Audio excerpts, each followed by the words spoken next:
Right, today we're going to have a look at the unboxing of the Motorola International 7000 series GSM cellular telephone, a blast from the past for a lot of people.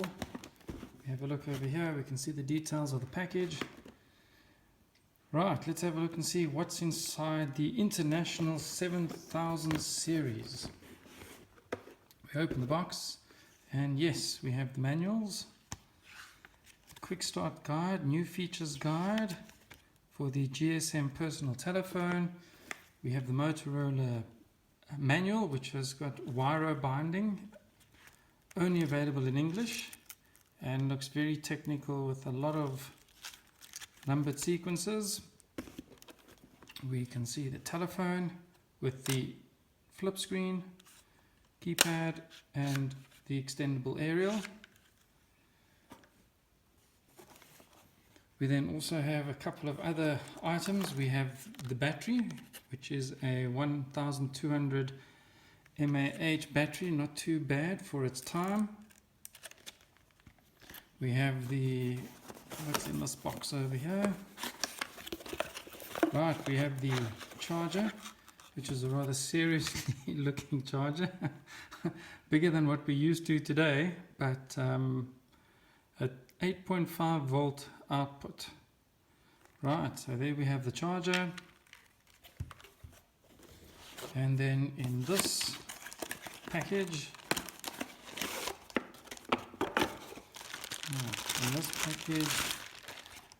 we have the charger, battery, and obviously then for the phone.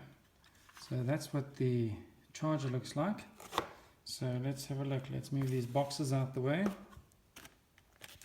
Let's take out the battery, put that away, and bring up the phone. Right, so there we have the phone. All important number reference.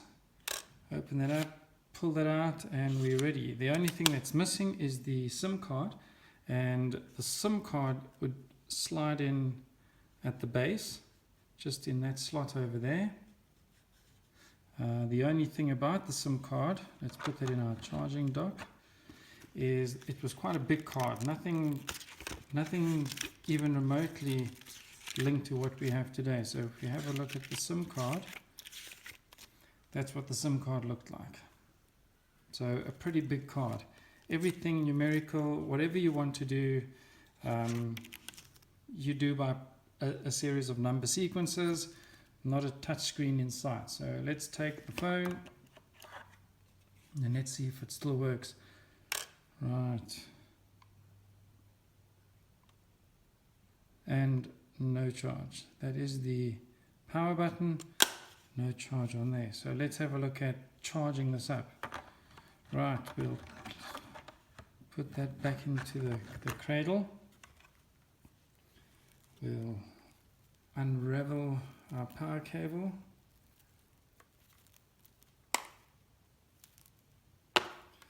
Right, now let's plug this in.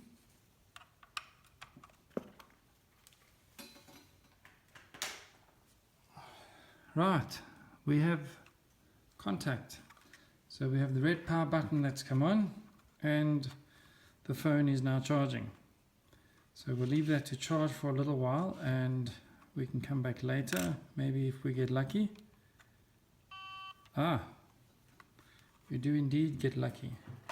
So as long as it's plugged in, so, oops, has to be plugged in permanently. So if we have a look at the phone, right, we don't have the card. We can punch in the numbers. Can't make a call, obviously. Right, so that's what you would have got in your Motorola International 7000 had you bought one in the day. Nice looking phone. The flip screen,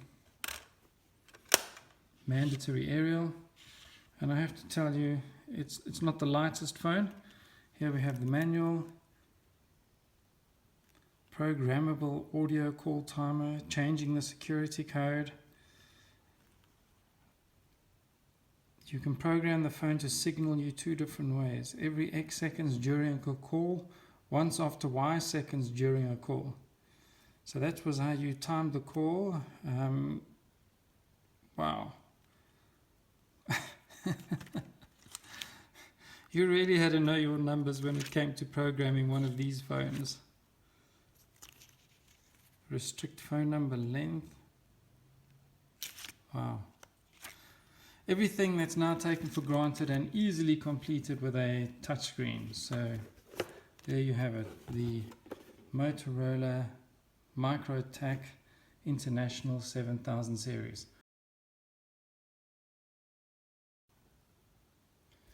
Right, we have that Motorola 7000 series, and we're going to compare that to a Samsung G5, pretty average newer phone, just for a size comparison. So let's have a look and see.